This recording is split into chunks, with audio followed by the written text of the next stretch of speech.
v. Joys and passions. My brother, when thou hast a virtue, and it is thine own virtue, thou hast it in common with no one. To be sure, thou wouldst call it by name and caress it. Thou wouldst pull its ears and amuse thyself with it. And lo, then hast thou its name in common with the people, and hast become one of the people and the herd with thy virtue. Better for thee to say, ineffable is it and nameless, that which is pain and sweetness to my soul, and also the hunger of my bowels. Let thy virtue be too high for the familiarity of names, and if thou must speak of it, be not ashamed to stammer about it. Thus speak and stammer.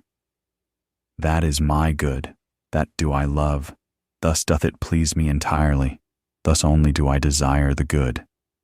Not as the law of a god do I desire it, not as a human law or a human need do I desire it. It is not to be a guidepost for me to super-earths and paradises. An earthly virtue is it which I love.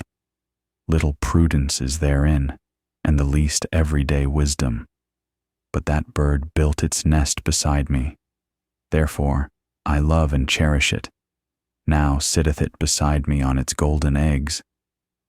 Thus shouldst thou stammer and praise thy virtue. Once hadst thou passions and calledst them evil, but now hast thou only thy virtues. They grew out of thy passions. Thou implantedst thy highest aim into the heart of those passions. Then became they thy virtues and joys.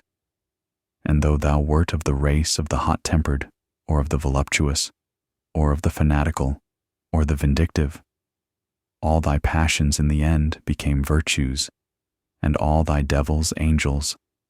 Once hadst thou wild dogs in thy cellar, but they changed at last into birds and charming songstresses.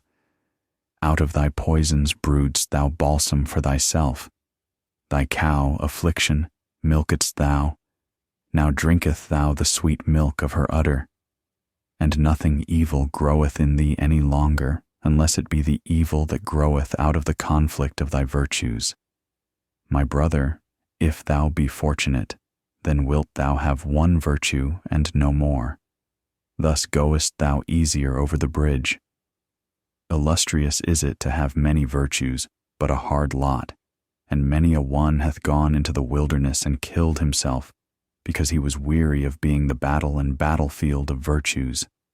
My brother, are war and battle evil? Necessary, however, is the evil.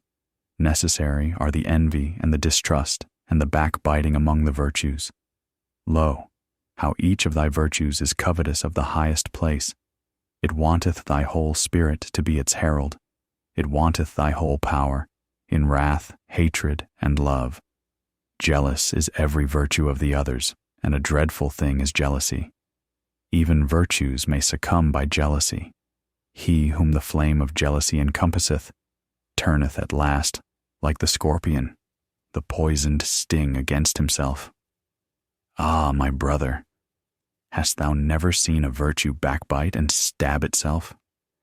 Man is something that hath to be surpassed, and therefore shalt thou love thy virtues, for thou wilt succumb by them.